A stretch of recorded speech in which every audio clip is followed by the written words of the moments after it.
All right, guys, what's going on? Welcome back to the Everything College Football Podcast. Today we're going to be breaking down the Alabama-Florida football game that we played at 3:30 p.m. Eastern Time this Saturday on CBS.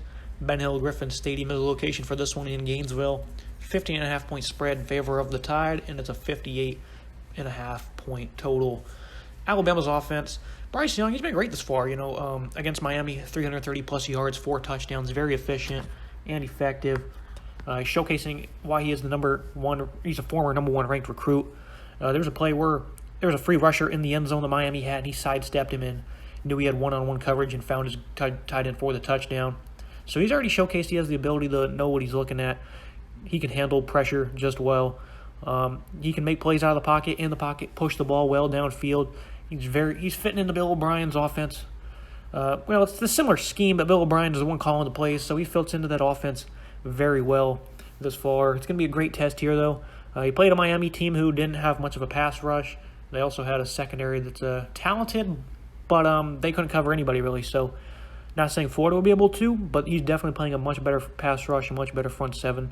So this will be a nice little test here because it's also his first road start, and it's going to be packed, full house in Gainesville. So this is going to be an interesting test for Bryce Young. He's definitely up for the challenge. You look at his supporting cast, though. One of the nation's top running games. Only 152 yards per game thus far. They've kept it kind of light, though. Under 40 attempts per game so far through the first two.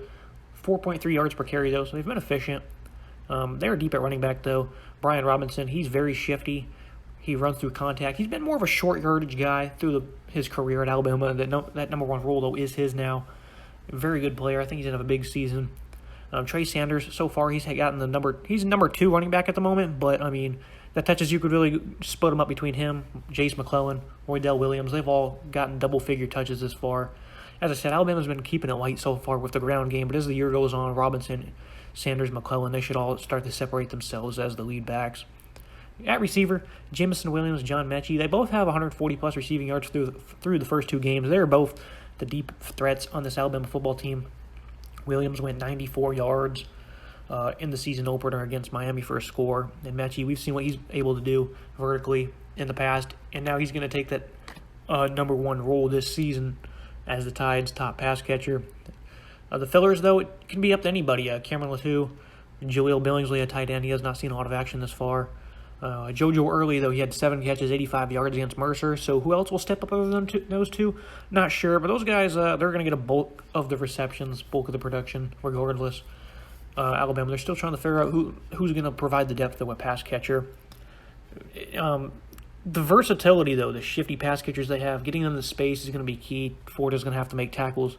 The vertical seam routes, though, are really going to test these young defensive backs. Williams and Mechie both are complete streakers. Downfield, it's going to be hard to contain them. We'll get to the Florida defense in a little bit and see what they can do to cover that up. But that's what they do. That's what they excel at, and that's why a lot of teams they struggle to defend that, along with the balance Alabama provides. Make you push your defense in a little bit. Secondary gets freed up to just let these guys loose. So, very tough matchup year after year for these defenses. It's going to be a sizable test for this offensive line, though. Darian Dalcourt at center. Chris Owens, he's at right tackle. They've opted not to take and put one of their top 5 recruits in Brock Meyer and Latham. They're not starting at tackle. Evan Neal's on the left side. So Dalcourt at center. It's going to be a big matchup for him. The Florida defensive line has a lot of size. Again, we'll get to that here momentarily, but it's going to be a nice little test for this offensive line. I still expect them to be one of the nation's best, despite a couple of big losses they had. But this is going to be the first real test. There's not a lot of depth on the Miami defensive line. They lost a lot of production off the edge, so that wasn't really that big of a test. This one here will be, though, against Florida. The Gators offense, Emory Jones, he's not played very well this so far. 4 interceptions, 2 touchdowns. Not very effective either, 155 yards or less in both games. He's been turning it over, not been effective, not really been efficient either. On the other hand, Anthony Richardson, he's been quite electric. He has some hamstring tightness, so he's kind of questionable for this game. He's expected to play. I think both will play. 467 yards on 22 plays, 4 touchdowns for Richardson in 2 games. He is the team's leading rusher with 275 yards. He's just been big play after big play when he touches the football. Of course, that's against FAU and UCF, or USF, that is. It's going to be, a big test if he plays against this Alabama defense. But if Jones is turning over the ball like this, then Alabama's they're gonna have to do something to get him more in sync with his pass catchers, more comfortable Quarterback, despite having two big talents, this could be the biggest problem for Florida heading into this game because Richardson, he doesn't have the experience. He's clearly electric, though. Maybe this is the game where he turns it on and provides the big spark for this offense. The supporting cast for them, though, great group of backs. Jones and Richardson, though, are the top two leading rushers this far, but they've ran for 380-plus yards in both contests so far. They've been very good at moving the pile. The offensive line has, because it wasn't a great unit last season up front, but this year they're really moving the ball well on the ground. Again, two lackluster opponents, so we'll see if that can translate to conference play. They're going to need to be physically opposing in this game against a very dynamic Alabama defensive line and a great pass rush. Malik Davis, though, Damian Pierce, DeMarcus Bowman, there's some explosive guys. Davis and Bowman, they are really good pass catchers. Davis, I think he had 30 receptions last season. They really got him involved. I think they're going to get a good amount of looks. In the flat, they're going to need to get that secondary to start to move up a little bit, try to play some zone on the outside. If these guys can do some damage in the flat with their skills purely because, just the Alabama defense is really fast, really quick. They're going to be there. They try to tackle them as soon as they get the ball. But if they can make some plays, make Alabama pay, get the secondary to move up a little bit, it's going to free things up a little bit downfield. They're going to have to run the ball, though. I think Florida, I remember a couple years ago against Auburn, I didn't think they had a shot whatsoever to run the football at all. And they proved me wrong. They were able to run the ball very well, and that was the key to them. I think you can see something similar happen in this game. A lot of people are not going to expect them to be able to run the ball against Alabama. I think they're going to run it a little bit better than most will anticipate. These backs are really good. I think this offensive line is going to have a bit of an edge. I'm not saying they're going to dominate in the trenches by any means, but I think they're going to do a little bit better than people expect on the ground. They've been really impressive this season. And that extra threat, whatever quarterback is in the backfield, they can both make you pay with their legs as well. So it's going to be interesting to see what they can do and to see how Alabama can cover that up. But I do think they will be a little bit better running the ball. 4 different players had 6+ receptions for Florida. The Gators are still trying to figure out who their top pass catchers are. Jacob Copeland, he only had 1 grab in the season opener. Last week, broke free, 175 yards on 5 grabs. He's a big-time vertical threat, 4.5 speed. We'll see if he can break one deep here, He's playing some very athletic defensive backs himself, but they're going to have to try to get things going vertically that make at least a couple plays to set up their offense for some scoring opportunities. Justin Shorter, he's a guy, he has to get involved, a former 5-star recruit. They quietly worked him into the lineup last year. Made a solidifying impact. But so far, he's not really taken that number 1 role that a lot of people expect him to take. In this game, I think you're going to see him on the field a lot. 6'5", 228. He's not much of a threat after the catch, but his big body, they're going to need to use this against these smaller Alabama corners. All 3 starting corners for Alabama are under 6'1", 195. They're incredibly physical, and they're all talented, but that size advantage, they're going to have to utilize that, especially on the boundaries, especially in these 2nd and 3rd and 5s. They're really going to have to use the size here to get some advantage. But all around, a solid, good offense for Florida. The quarterback play, though, it could be the biggest issue coming into this game despite having 2 very talented players. Speaking of that Alabama secondary, we'll go ahead and kick that sector of the unit off when we talk about this Crimson Tide defense. They're good at making plays on the ball, especially Josh Jobe. He's a really good press man corner, one of the nation's best. He's never allowed more than 50 yards in his college football career. He makes phenomenal plays on the ball. Mainly because of his physicality, it translates to all areas of his game. Malachi Moore, he holds down the slot. He was the best in that. One of the nation's best slot corners. They can move him back to safety, though. They can put him at corner number 2. So whatever they ask of him, he's plenty capable of that. Kind of like a Minka Fitzpatrick type of role if Moore decides to want to do that. DeMarco Hellams, Jordan Battle at safety, some veterans back there. They're going to be tasked with not allowing big plays downfield. Allowed 400-plus yards and 3 scores to Kyle Trask last year. It's a vastly different passing attack for Florida. But again, its running backs are talented, so you'll have to cover up those guys up in space. They're not going to have it. They don't have Kyle Pitts out there, Kadarius Toney. It's not even close to the same passing attack. So I think their secondary is going to be able to have a little bit more free reign. I think you're going to see some guys coming off blitzes, playing the shallow coverage as well. Very interested to see how they look to defend these Florida backs. The pass rush, though, they lost Chris Allen for the year. Will Anderson himself is questionable. Do expect him to play, but those were the top 2 edge presences last season for Alabama. And if Anderson doesn't play, then, the pass rush, the jury might be out on that. They'll rely on young players to step up. Again, at Alabama, they just reload, but going into a road environment, just trying to step up It's going to be interesting to see who will do that if Anderson is out. Expect him to play. Henry Toto and Christian Anderson, though, they're both exceptional in the interior, and they're both playmakers in their own right. So even with Allen out for the year, don't expect too much fall off from the Alabama pass rush. But in a game like this, you wish you had those guys on the field. So big fan of the Crimson Tide defensive line. I was coming into the year as very high on this entire defense. The defensive line, though, I think they're going to get back to their nasty ways. Over the last couple of years, the defensive front has not been as, dominant, I guess you could say, under Nick Saban as they were in the early 2000s. I think this year they'll start to get back to that. Fedarian Mathis, defensive tackle. He's a complete gap clogger, stud in the middle. More of a rotation at the defensive end, though. Tim Smith, Byron Young, DJ Dale.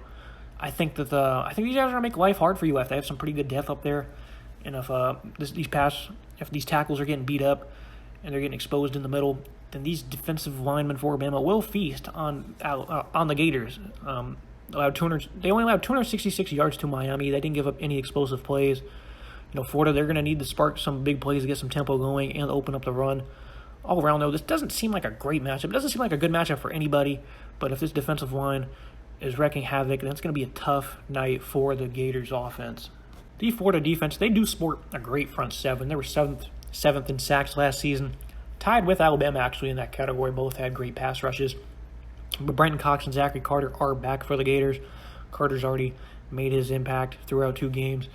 These guys are tremendously talented. Great edge rushers, incredibly bendy, physical off the edge. But I think the interior line forward for the Gators is probably what's going to ultimately decide this game.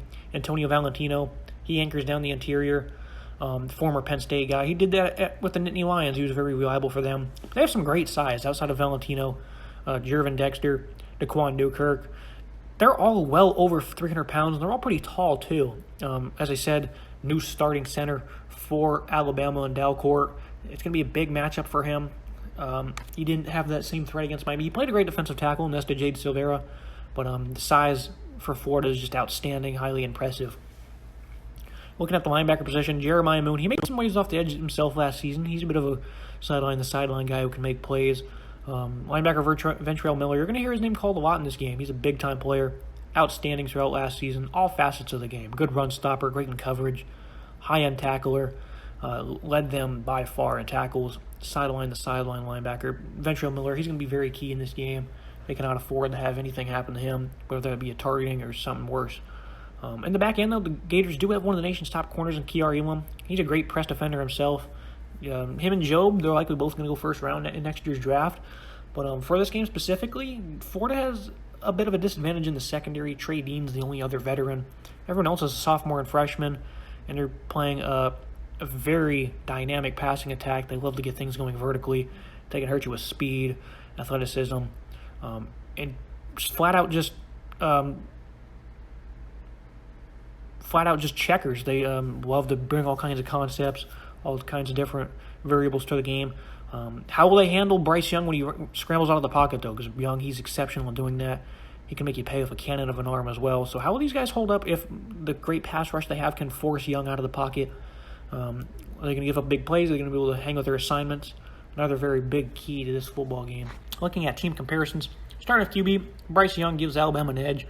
He looked phenomenal against Miami. Very small sample size, of course, but right now he is the Heisman favorite. And he's a highly rated talent for a reason. I like what Florida has at quarterback. But again, I think it could be a big weakness coming in this game. As Richardson doesn't have a lot of experience, this will be a big test. And the guy who does have experience in Jones has really struggled. Richardson's also not really healthy, so when you have 2 QBs, you usually don't have one, so that's a big disadvantage for them. At running back, kind of evenly matched. I like what Florida has. Bama as well. They're both very great depth. I like Brian Robinson a little bit more than whoever will get the start for Florida. Jace McClellan, he's very versatile himself. He even makes impacts on special teams. Trey Sanders, he's now into the rotation. These guys are just incredibly deep at running back. Florida's good as well, but I'll take the Tide in that area. Wide receiver, again, this goes to Alabama. The 2 vertical threats they have in Mechie and Williams, highly impressive. They've recruited very well, so they have nice depth, nice talent, a lot of inexperience. But those 2 right there, they're going to be highly impressive all year long. They're both probably going to end the year 1,000 yards each. They're going to be the catalysts of this passing attack for Bryce Young. Offensive line, Alabama, when you have Evan Neal left tackle, you're automatically considered to have one of the top offensive lines in the country. And then you have the talent around him as well. Interesting to see how Delcor will hold up at center and at right tackle. How will Owens do in a game with such a great defensive line they're facing? And Florida gets the edge of the defensive line. That's the one edge they do have here. The great size on the interior, the pass rushers and Cox and Carter off the edge. That gives them the edge. I do like the Alabama defensive line as well. I think they have a great rotation. But I'm going to give Florida the edge. I really like what they have there. I think they can make things a little interesting for this Bama offensive line. We're certainly going to learn how much they've progressed with a handful of new starters up there. Looking at linebacker, Anderson, I do expect him to play. But other than that, Harris and Kyoto, these guys can do a little bit of everything. They can play in coverage. Very athletic, very twitchy. These guys can do a lot of different things. I do like Jeremiah Moon. I think he's a bit more of a...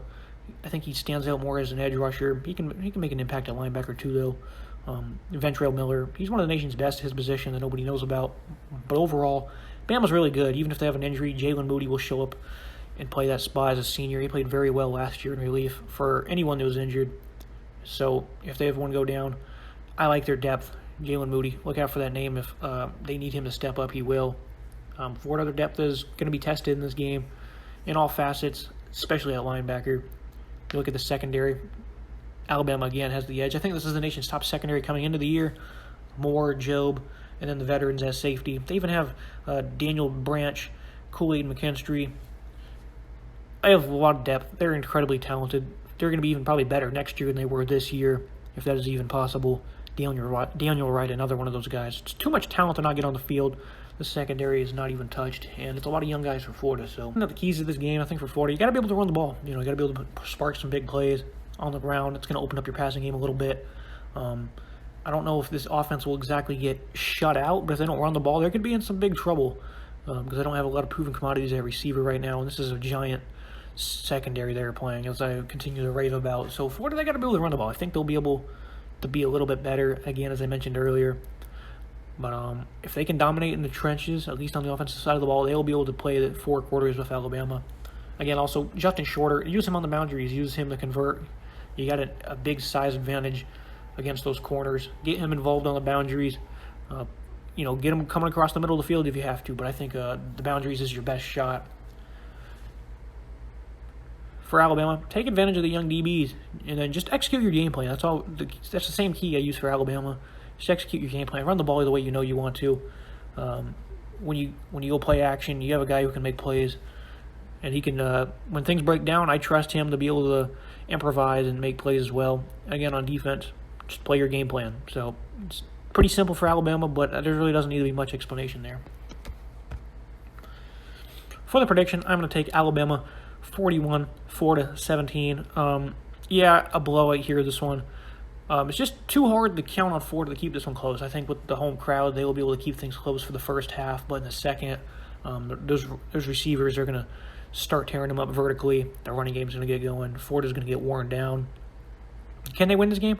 I mean, yeah, sure. It's college football, and you're playing at home in one of the best home environments in all of football. But altogether, the uncertainty at quarterback is kind of throwing me off. It's going to be hard for Alabama It's going to be hard for Florida to, I think, throw the football. I do think they will run the ball a little bit better than anticipated, but it's not going to be enough to overcome Alabama here. And I think eventually this defense is going to break, and Alabama's going to start unleashing everything they got late in this game. So that's everything, guys. Leave a comment, subscribe. Peace out.